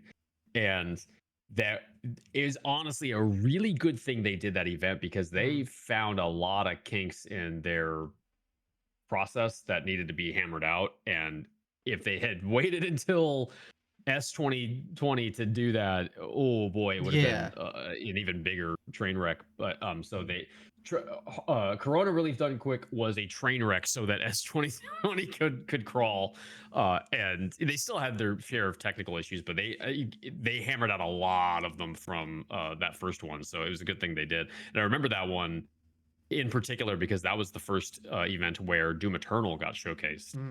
They showcased any percent because S2020, the first mainline one, is when they showed the restricted run, and that was a hype run because Bloodshot pulled off a really difficult skip in that run. First try, it didn't even break a sweat, and his whole couch is like freaking out, and he's like, "What?" Like, Beautiful. Bloodshot's one of those dudes. He'll pull off like some ridiculously difficult skip and then just kind of shrug like, "Yeah, whatever." It's like, yeah, that's like a 1 in 50 skip, and he just pulled it off first try. Well, that's fun. Good runner. He's a good runner. Yep. Yeah, I have a pretty good memory about all the events I was at least somewhat involved in. I'm actually working on like documenting all GDQ histories right now. Oh, nice. So that's a project. Oh yeah, that's a long project. That'll take a while, but I don't know, because there's some other sites that kind of do it, but they like maybe won't include some events that are technically mainline, like, you know, Back to Black, for example, or stuff like that. The GDQ VODs, GDQVODs.com. Right? Yeah, It's called. Yeah, that's the one I've used for a long time, and it's really good. But I've noticed there's starting to be a lot more technical issues with the site. There's a lot of Oh really? Yeah, like some things won't load properly unless you like refresh the page. It's weird.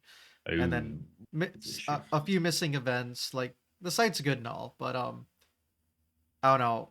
I think having it all on a spreadsheet where you could like instantly search stuff, and like users could comment on it and be like, "Hey, can you fix this?" And then you can do replace all this with this. Boom, your entire sheet's fixed. Yeah, that'd be very helpful. That's my dream, but I'm realizing this will take months upon months of work. But you know what? That's going to be a long time. I am a gamer. I can do it. So, very good. But yeah, big GDQ fan. If you couldn't tell. Same. Yeah, it's a good event. I like it. Big enough of a fan that I wanted to work for them. and now you do. Mission successful. Lucky me. Yeah, and as of this episode, they just started their 24/7 thing, which is also really cool. GDQ. Yeah, GDQ TV. That's like their new thing. They actually had Games Done Quick added as a category on Twitch. For that. And I'm so happy. Which I think is very funny. It is funny, but I'm so glad, because I've always kind of talked shit about 24/7 streams because they'll always like be in a game directory. So like, you know, a popular person will have their 24/7. Maybe there's some viewers there, and it's like clogging up game directories on a stream that's not live. I think that's stupid. Yeah. So I'm so glad they don't do that, because that would be a mess. Yeah. And that's why a lot of the retro categories get filled up, because like GDQ does that for reruns. Is they'll have their hotfix show on the day, and then they'll do a replay. Yeah. And during the replay, they just go into the retro category, which it's a little better. It's a little better. Yeah, it's better. It's better than like trying to clog up another category. Because GDQ is big enough of a channel that it does have a tendency to cause problems if it starts to leach into different categories where it's not supposed to be. Yeah. So yeah. I'm really glad. Like, yeah, some sort of 24/7 channels have rubbed me the wrong way in certain ways, but I made a post about it. I was like, they did it. They made a good 24/7 stream. Viewer interactivity. It doesn't clog up directories. It's good. They did it. Yeah. And it's a good one. And it's such a good idea. That was one that they told us internally a little while ago, and they were like, "You can't tell anybody yet. It's keep it classified." And so we had to sit on that. We had to sit on that. We had to sit on the announcement the next GDQ was going to be in Atlanta. That one, yeah. They told us internally like months before, and we had to sit on that. And really? So everybody, we're at HGDQ, and people are like, "Oh man, did you go to the such and such restaurant? I can't wait to come back here next year." And I'm sitting there going, Mm-hmm. Oh no. Yep. Mm-hmm. Yeah. And I couldn't say anything. And then finally, during the finale video, they post the announcement in there. I was like, thank God we don't have to like hide, like keep this bottled up anymore. We can talk about it because because like that stuff is it's very tightly wrapped. Like Yeah. they are very, very protective of making sure that stuff doesn't get out early.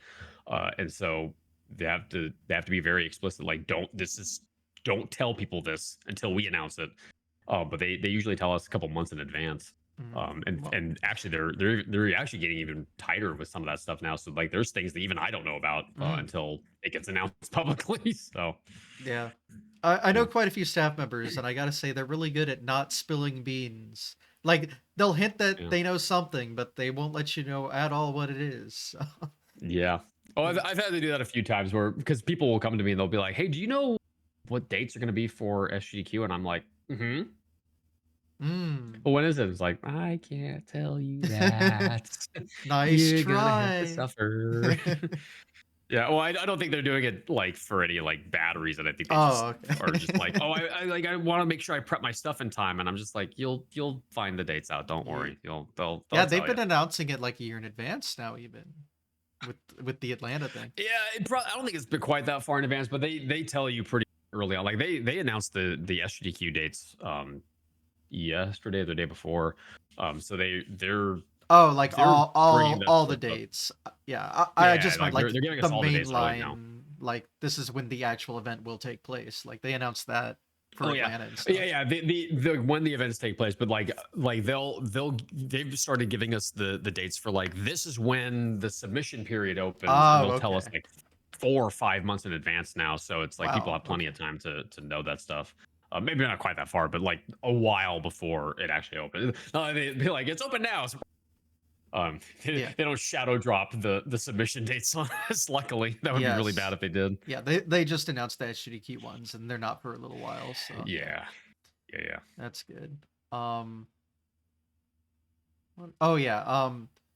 What I remember from the Atlanta announcement was everyone in the room saw Atlanta and popped off because no one likes the hotel.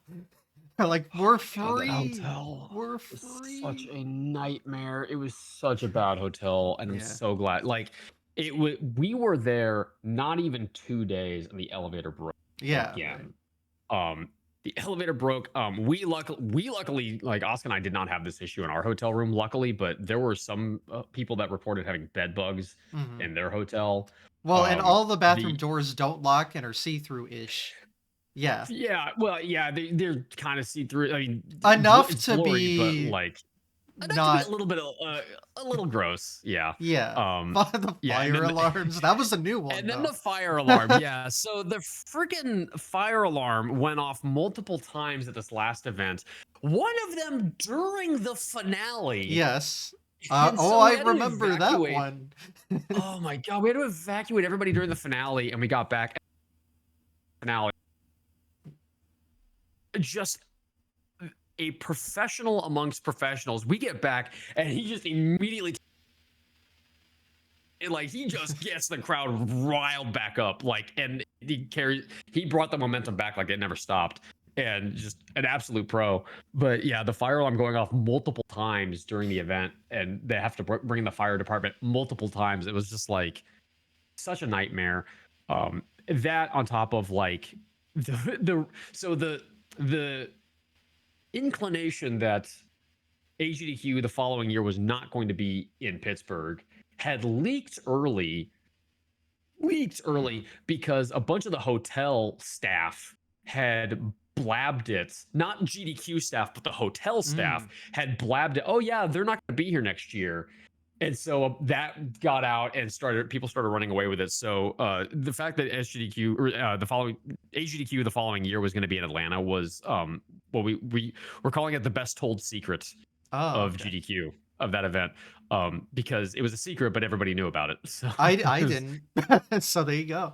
oh yeah, oh it got. I mean, granted, like not everybody knew, but like I was hearing people were coming to me going, "Is it going to be in a different hotel next year?" And I'm just sitting there like, Mm. I can't say, I can't tell you anything. I'm sorry.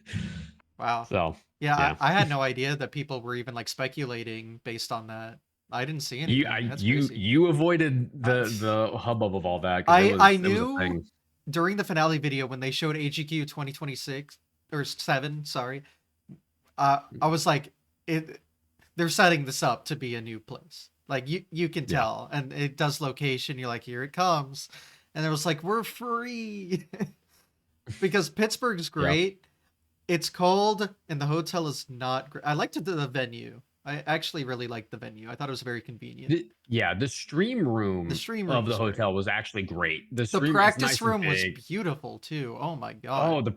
the practice rooms were really nice. They had like this big open area, and it was like the way they were able to kind of organize things. It was great. It was just like the hotel room and the lobby were Yeah. awful. Like There was the nothing good past about event those. I was at a hotel, a different one. Um and I usually always stay on site because it's just so much more convenient, but I was like I Mhm. can't stay here yet. So, I'm Yeah, excited yeah. to give Atlanta a try because the temperature will be so much better and hopefully the hotel is good. I don't know if you know what the hotel will be, probably not. I and even if you Yeah, I did, you don't wouldn't say know. anything. So, Yeah, I well, know. I don't actually know that much about the hotel. That was all talked about during a meeting that I was not Ah, like a big company wide staff meeting. What I do know is a lot of the staff have vetted the hotel and okay. they've given it the thumbs up of approval. So That's good enough for you me. are yeah, very likely going to have a much better experience this next event. Yes, good enough for me. This next That's for AGDQ. sure. Oh, and one of Because my co-hosts has arrived. I've always loved the current SGDQ hotel and venue site, everything about SGDQ right now. Because I went to the DoubleTree a couple times, but like the downtown Hilton is so like perfect location. Yeah, Are the dogs going my ham right now? I was trying to get one of the co-hosts to say hi, but she's distracted easily. I see. Okay, I've seen them plenty at the events. You actually bring the Yeah. puppers. So. Yeah, we've brought them to the events. We're probably not going to be able to bring them to the next AGDQ because Atlanta's a little bit far for them to travel. We'll probably have to fly. But they'll be at SGDQ at least because we will be driving to that one. That's good. We're trying to we're going to show them on camera by Wonderful. virtue of we're going to drag them onto camera. Hi, It's a team effort this here. is one of my co-hosts. Hello. She is a big derp. Your paws on my shoulder, my love. Okay. This is the content Yeah, we the come back feelings here do for. so. So. Everybody's here for the dogs, and I'm just chopped liver.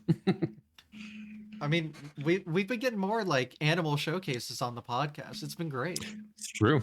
It's true. I've been loving on it. the podcast, you mean? Yeah. I thought you were talking about I mean, also true. having runs with animals. Also true though. Like that was Yeah. a whole other thing. Yeah. Yeah, people are like, "Oh, are you gonna have Galhead and Freya do a speed run for the event?" I'm like, "Do you understand? We can barely get their leashes on to take them outside. Do you think we're gonna be able to get them to speed run anything?" Yeah. Well, just a fun story I have is obviously I've been doing this podcast for 3 years now.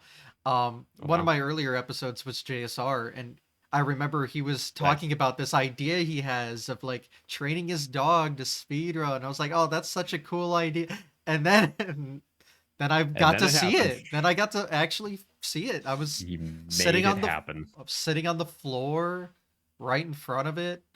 I even, since I had a runner badge that event, I went backstage and wished PB good luck in person right before. Oh man, that was so fun. Good times. Yeah, that was a nightmare for the safety team because the safety team had to like coordinate like keeping the.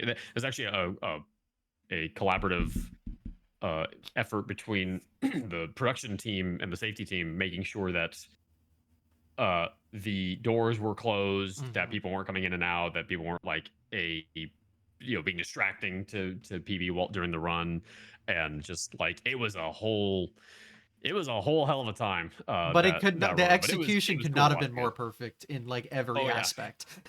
yeah, and the producer that was on shift for that was Shockwave, who is actually the lead broadcast producer. And Shock is just an absolute pro. Like if an issue comes up, he instantly knows how to fix it. Like he is the lead for a reason. Like he is very, very good. He was shift for that one, and so he jumps on stage and he goes, "Yo, here's how this is gonna work," and he had full control of that room. Like that, Mhm. he is big shout outs to Shockwave. He is very, very, very good at his job.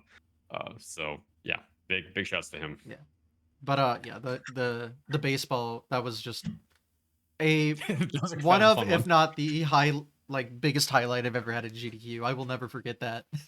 That And it was such a cool one because it was like bottom of the ninth, bases loaded, and they're it was down like bottom of 3 the runs. 12th.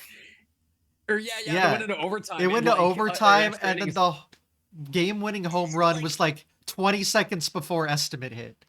and Cinema. like it was Cinema. cinema. It was Cinema. absolute cinema. It was like it could have been a complete blowout, 5-0 by the end of the ninth. Nope, it was like a tightly wound run, and they like it was so good. It was so good seeing that, and just the fact that it was PB doing it made it all the better. I know. Like Oh my that would have been a hype run from a god. human runner. And the fact that it was a dog run, it was even. Yeah, I mean, that was perfect. So Yeah, we love dogs here. I think that's the point we're trying to get across. that is the sentiment. Yeah. Um, I think I've pretty much gone over most of everything. I mean, are there Nice. any other games we didn't touch on that you've run? Oh, I mean, there's a few runs. I mean, I can open Steam and take a look through my list because I've got a few in here that I've run. We talked about Fashion Police Squad. Mhm. We talked about Doom. We talked about Alpha Prime. We talked about Rage 2. I do Yeah. run the original Rage as well. Run that for a few years, and I really think that run needs a spotlight. It's a little bit long of a run. It's about 2 hours long, so it's a little bit on the longer side RTA. But it's such an underrated run. There's combat, there's skips, there's bunny hopping. Like it's such a good run.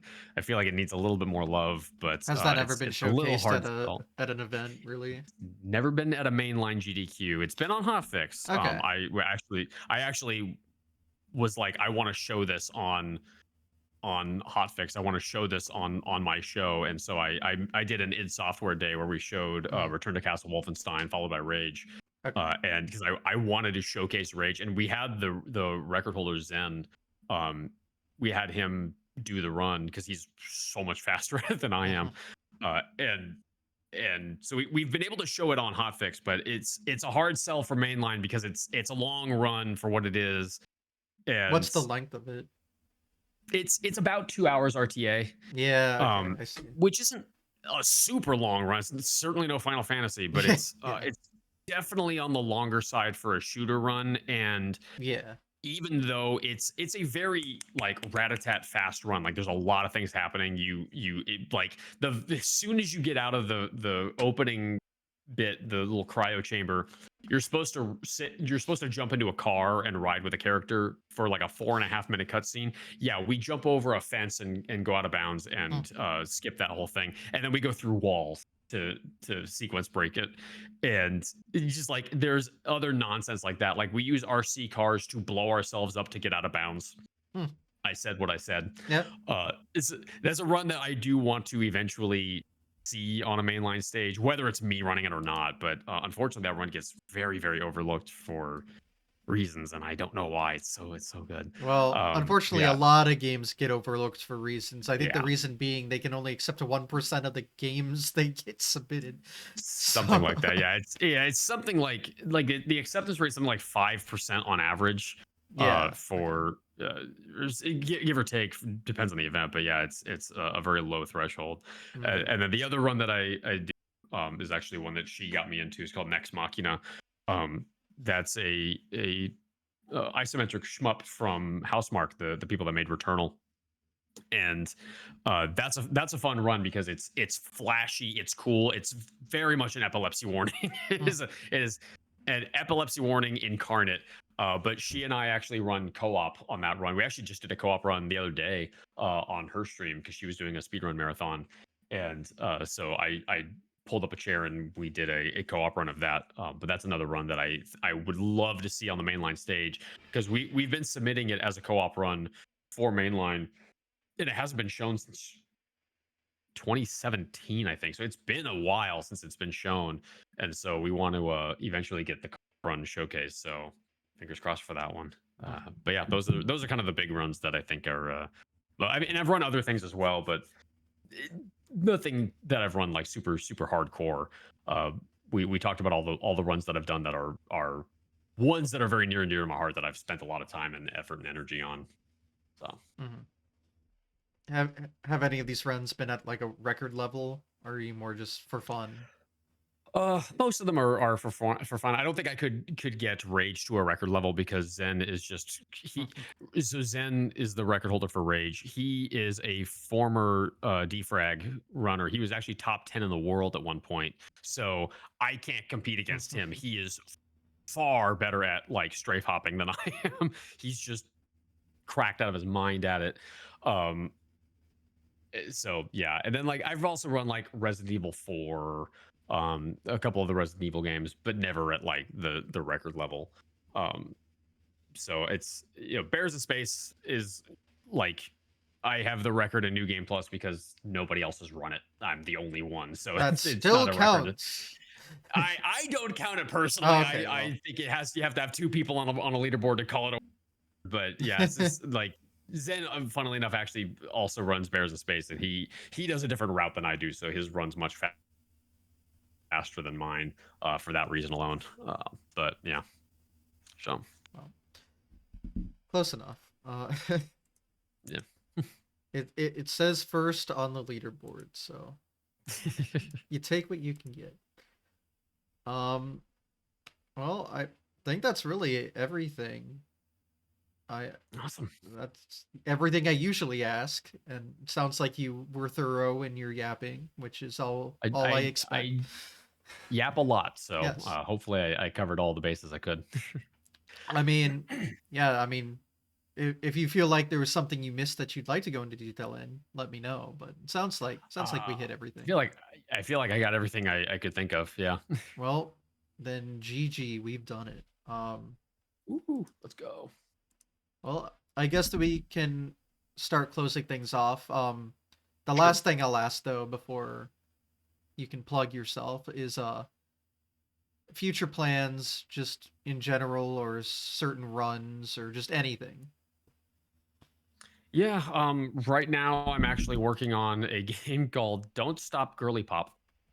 I've heard of that. That was Which, showcased on Hotfix yep, recently.